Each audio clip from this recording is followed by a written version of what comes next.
On behalf of Rebuilding Your Life Radio and the Train Your Brain, Claim Your Power calls, welcome. I'm your host, Susan Sherayko. James Windisch joins us today to talk about his books, Gobby the Friendly Goblin Saves the Day, and Teeny Weeny, the baby seagull who could not fly because he had a fear of flying or falling. Now, James spent about 40 years in corporate America in sales and marketing and finance, but life sent him in an entirely new direction that I don't think he necessarily thought he wanted to do. But let's find out what happened. Please wave your hand to welcome James Windisch. Hello, James. Welcome. Hi, Susan. Thank you for having me on your show. I appreciate it. It's my pleasure to do so. James, I rarely ask this question, but I'm going to this time. What did you want to be when you grew up? A writer. And what kind of writing did you want to do? Well, actually, no, I'm wrong. When I was a little kid, I wanted to be an actor. Okay. And then when I got older, into my teenage years, is when I got into writing. And at one point in life, I wanted to be an investigative reporter. But my family is so big on, corporate America, sales, finance. You can't do that. You'll make no money doing writing. And, it's just one of those things. So I followed the family and did well in that. But then in 2019, God decided to give me a heart attack. Ooh. And yes, and it was funny because the doctor said, you're on permanent disability. I said, how long is that, 3 months? He goes, no, permanent. So I was like, oh. Wow. So I felt broken. But then, I was talking to my kids, and, they're all adults now, but we were all talking about all the stories that I used to, hours. I mean, they didn't get a 15-minute bedtime story. They got an hour bedtime story and presentation. So, right. So my daughter is like, well, Dad, why don't you do something now that you can't do anything? And I was like, you know what? That's a great idea. And I put I've been writing a novel for 20 years. Okay. So it's weird because my novels, Dungeons and Dragon type fantasy with goblins and creatures, all that. So I don't know why I chose a goblin for the first time out, but my concept was always going to be the same. It's not what you look like on the outside, it's what's on the inside that counts, and doing the right things. So that's kind of where Gobby came from. Well, I mean, did you always think you wanted to write children's books, or the novel was, no, okay. The novel was something totally different. Okay. The novels, I'm still working on it, but you know what? Every time I work on the novel and I see something outside, I have a concept book, and I'll see something, I'm like, oh, wow, that'd be really nice. And I would turn around and write a title and try to figure out an ending. And then it goes to my concept book, and later I'll try to put the middle together. That's a neat way to work. I mean, somehow you can back into it.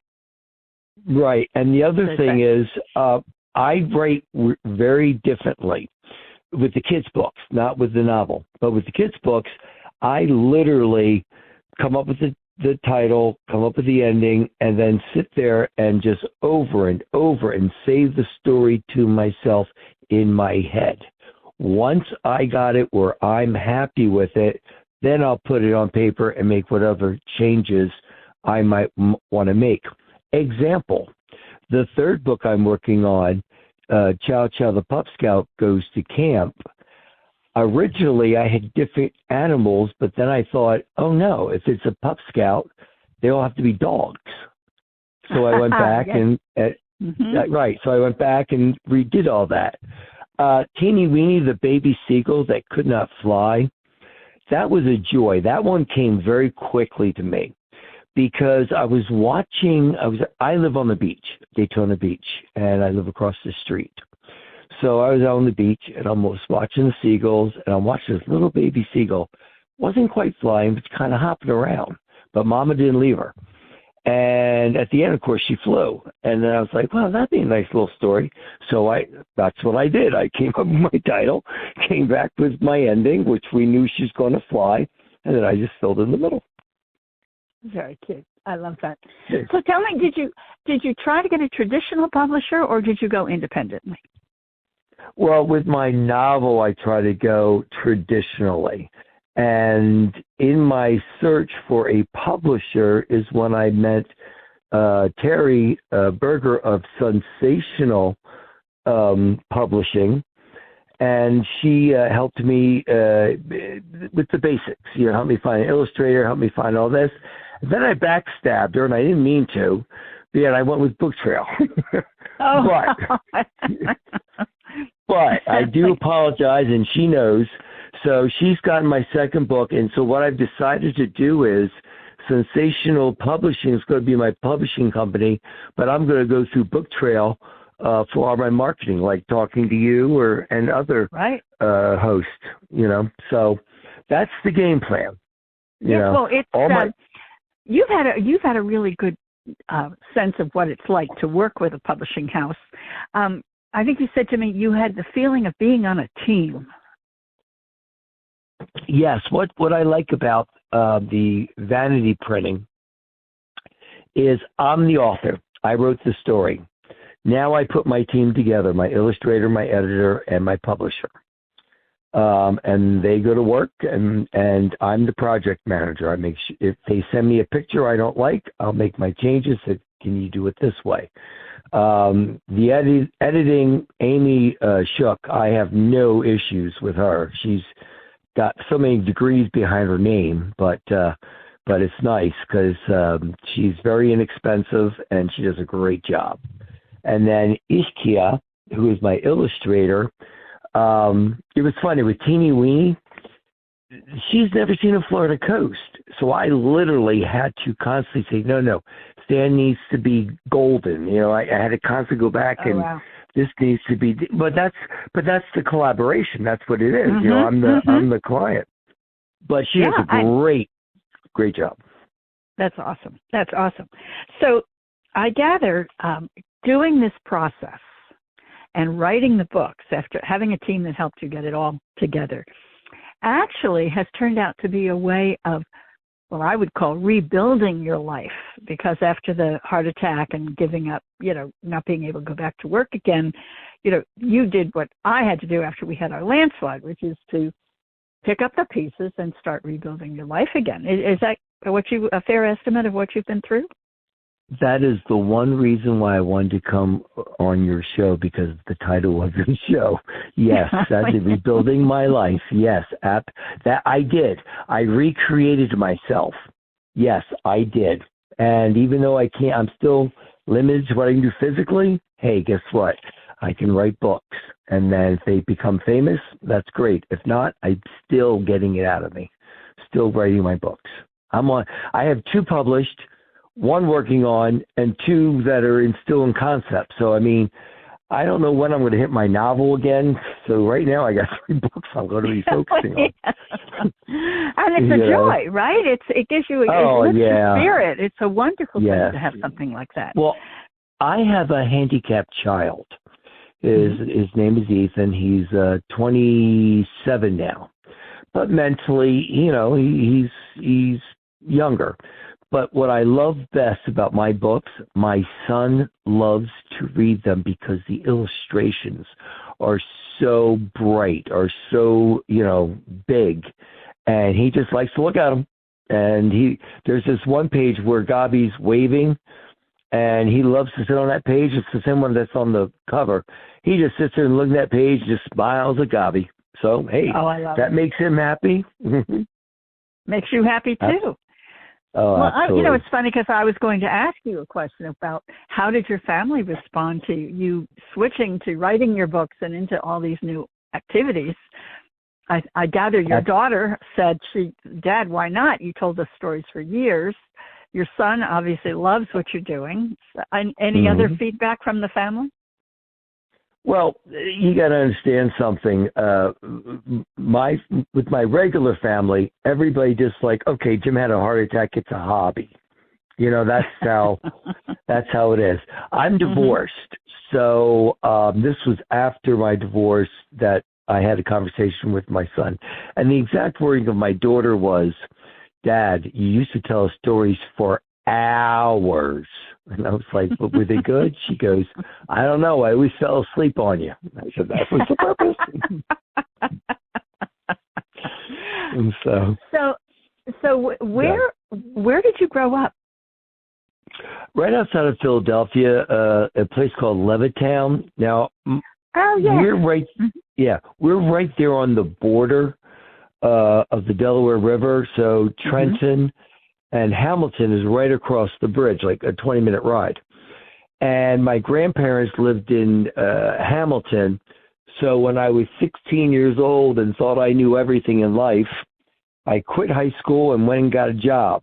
That lasted 2 weeks, and the following year I went back to high school. Gotcha. But, yeah. And so I went to live with my grandparents, and that was a great experience for me. And I graduated from Hamilton High School, Steinert, and just good memories from high school, Navy career, then finance, mostly finance. I worked as an F&I manager for a car lot. I was a VP for God, I can't talk today. For a product called, oh my God, my brain just went dead. All right, ask me another question.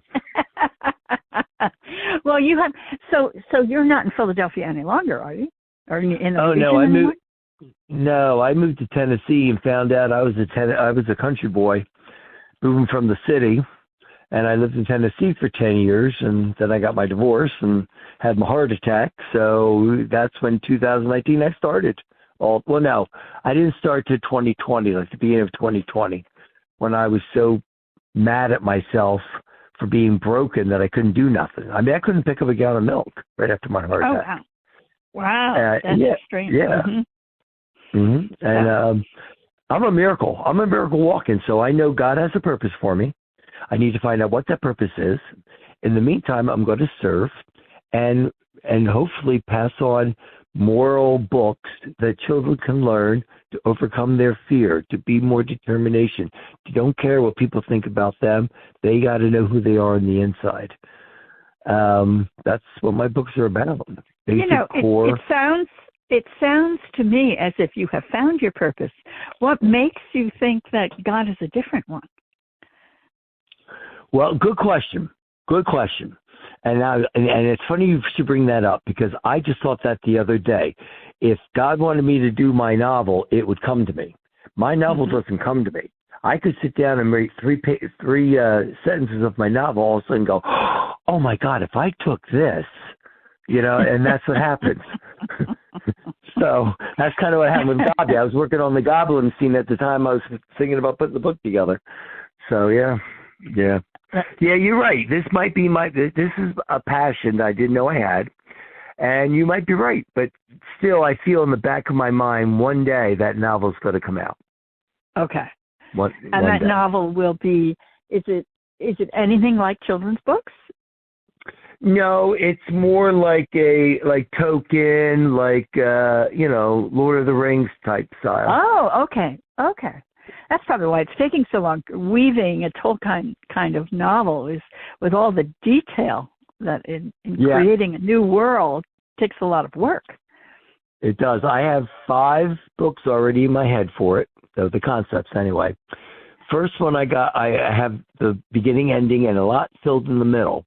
But I'm just in the dead center. I just can't get through the dead center. So we'll see. I might have to work backwards. We'll see. Since that's the way you work anyway. You know who your characters are, at least some of them. Who's going to be at the end? And what's the great accomplishment? That's the answer. Then you can write it overnight. You're probably right. The funny part is the 2 main characters, or the 3 main characters, are me when I was younger and my 2 best friends at the time, Eric and Wally. So having the personalities for my main characters isn't the problem. You nailed it on the head. It's creating the world itself. Where does everybody go? What kind of world is it? And you're right. My world, the elves are the superior race on the planet. So, you know. Are you an elf? Am I an elf? Oh, I'm a warlord. Oh, you're a warlord. Okay. I'm a warlord. Oh no, in the book. I'm Prince Zilt. Oh well, his elven name is Ziltan, but they had to hide him as a baby, so the humans butchered his name, and he ended up being called Zilton. Okay, and it's a long story. I'm not going to get into it on this program. We need about 3 hours, but okay. But you're right. The stuff I'm writing now, I'm putting in stuff from book 3 to make sure it all lines up. I've got stuff from book 2 to make sure it all lines up. I really am done with this first book if I can just get these last 2 chapters done. But it hasn't happened. I haven't gotten that. Well, the muse has not spoken. Yeah, and you know what? Because of the way I am with my children and everything, I've always been more spontaneous. Like, I have to feel it. It has to flow through me. But I can, off the top of my head, always come up with something quickly. Not the best, but quickly.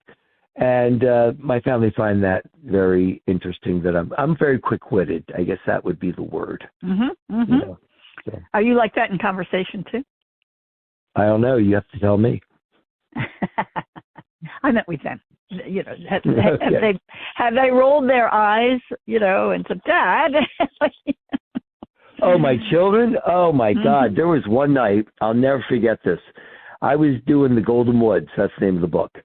So I was acting out like the first half. I guess I was acting it out for about an hour and a half, and my son goes, "Dad, we want to go to sleep." Wait, I got one more chapter I can tell you. Dad, let us sleep. My son is my biggest supporter, but he's like me. He's brutally honest, and he'll just tell you point blank. You know, like, oh, okay. My daughter, she's got more of my humor, and she still point blank will tell me, but she kind of puts a little spin on it, you know, just to make it a little bit, you know, as she finds it. Yeah. I love it. Our children are, you know, they are our honesty coming back at us. Oh, yes. Oh, yeah. Yeah, absolutely. We can't hide from them. They've seen us since they were born. No. And the funny thing is, like, I wish my son had more of me in him as far as ambition, but my daughter has that. But my daughter's so funny. My daughter's me, female version of me, and my ex tells me all that all the time. She goes, "Your daughter is you." Okay, let me talk to her. So now, what I'd like to do, I just got done talking to my marketing people, and we're looking like we're going to set up me a couple podcasts, which is very great. Wonderful. And you started it all, Susan. You started the trail. You gave me some advice when we talked privately, and I'm taking all that advice and I'm running like I'm going for the goal.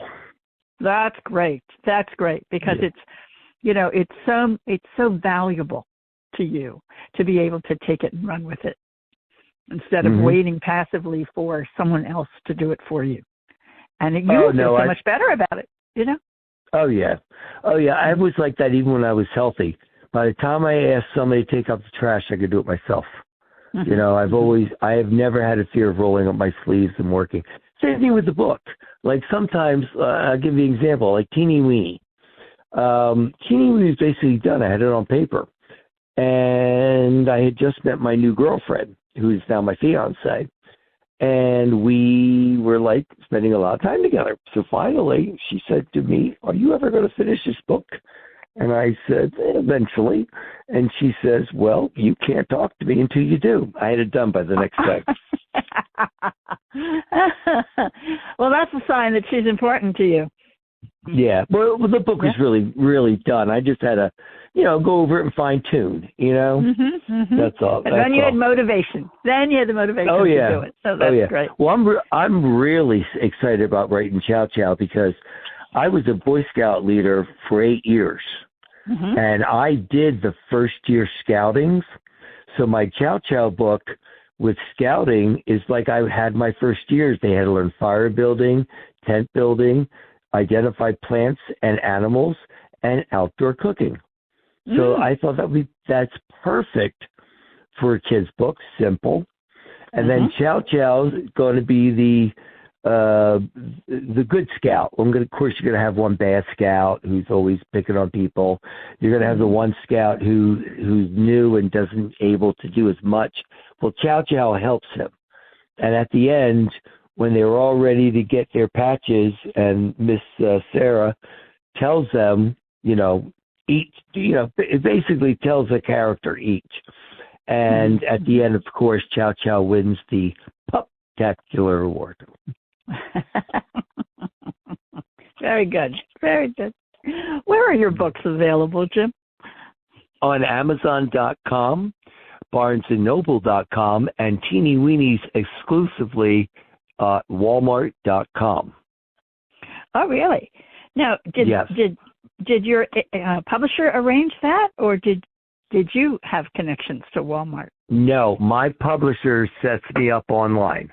And at that point, it's up to me to get a marketing company to help me promote my book. Oh, really? Oh, how very interesting. Okay. But that's good because I know nothing. Nothing. See, this is the difference. I'm an intelligent individual, but I know nothing. When I wrote my first book, oh my God, my anxiety was through the roof. Now I understand the process. But I had a point and totally lost to Susan, so next question.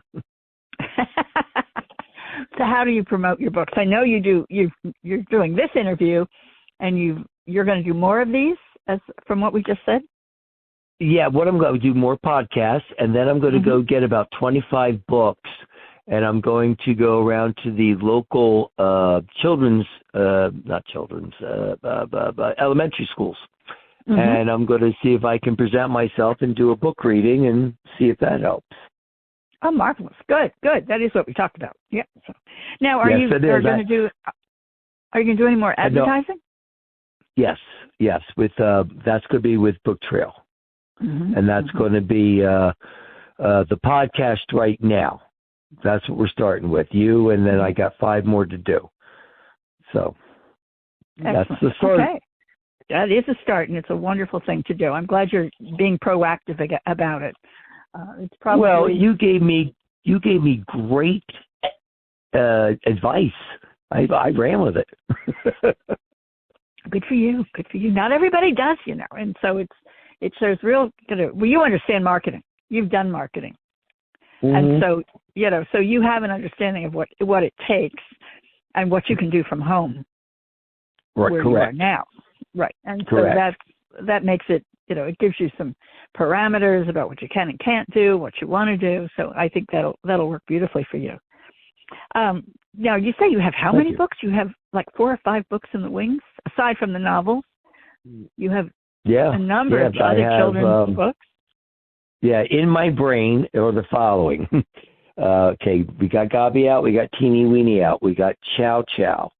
We're going to do, after Chow Chow is going to be Fish Could Fly If They Know How, and that's just too detailed to explain off the top of my head. And then I like that title.